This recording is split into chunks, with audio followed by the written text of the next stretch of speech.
Jika kita membaca pasal 282 huruf B yang intinya berbicara tentang avokat yang sengaja mempengaruhi polisi, jaksa, atau hakim, memangnya mereka ini anak-anak TK yang gampang dipengaruhi?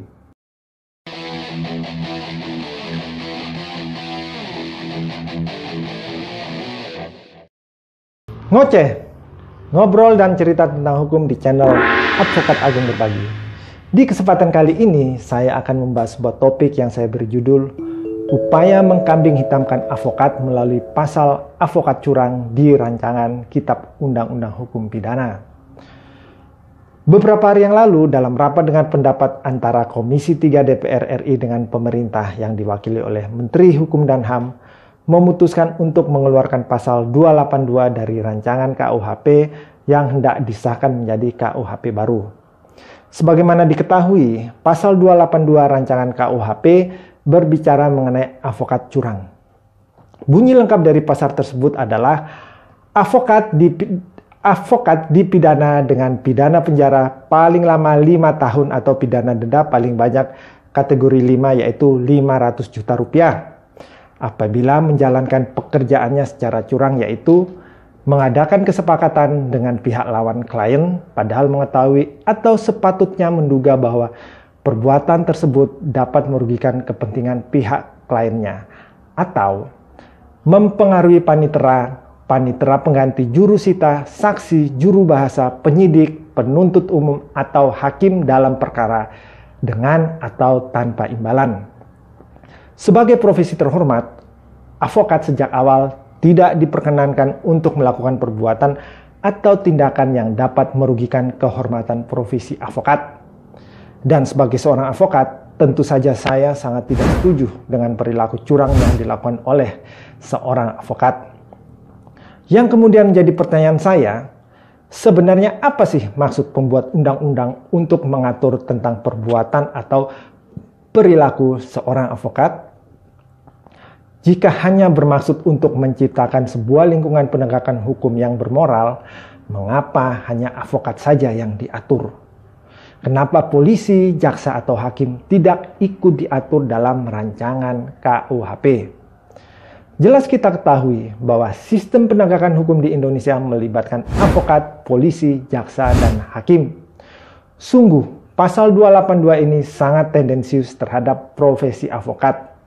Itulah sebabnya mengapa sejak awal pasal ini diprotes oleh berbagai organisasi avokat di Indonesia.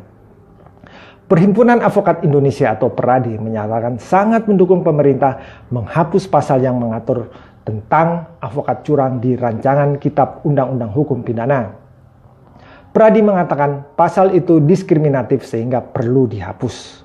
Profesor Otto mengingatkan bahwa undang-undang harus dibuat secara adil.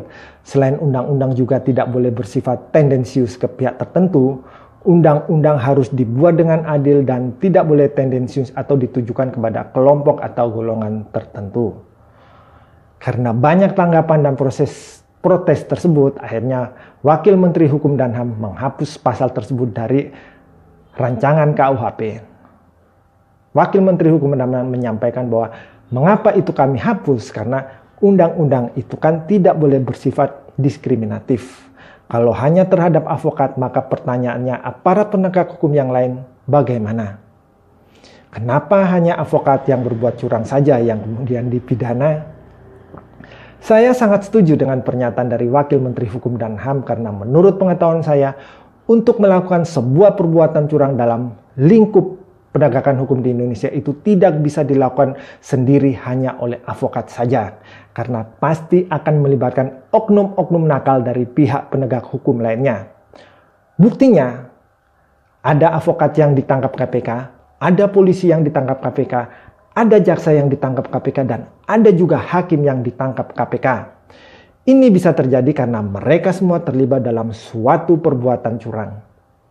Lah, jika keempat-empatnya yang bermain curang tapi hanya avokat saja yang dijadikan objek pasal 282, tentu saja ini sangat tidak adil. Enak di lu, gak enak di gua.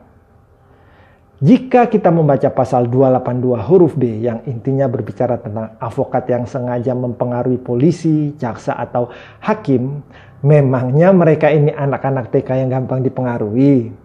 Tentu tidaklah ya. Dengan adanya ayat ini seolah-olah avokatlah aktor intelektualnya, dalangnya, sutradara mengatur semuanya. Untungnya pasal ini kemudian dikeluarkan dari rancangan Kitab Undang-Undang Hukum Pidana. Menurut saya, kecurangan bukanlah suatu alasan dalam terciptanya sebuah penegakan hukum yang baik. Karena alasan terbesarnya adalah moral dari aparat penegak hukum itu sendiri. Selama moral mereka rusak, maka penegakan hukum yang berkeadilan hanya mimpi belaka. Demikian topik saya kali ini, semoga bermanfaat dan menambah wawasan untuk kita semua. Terima kasih dan salam berbagi.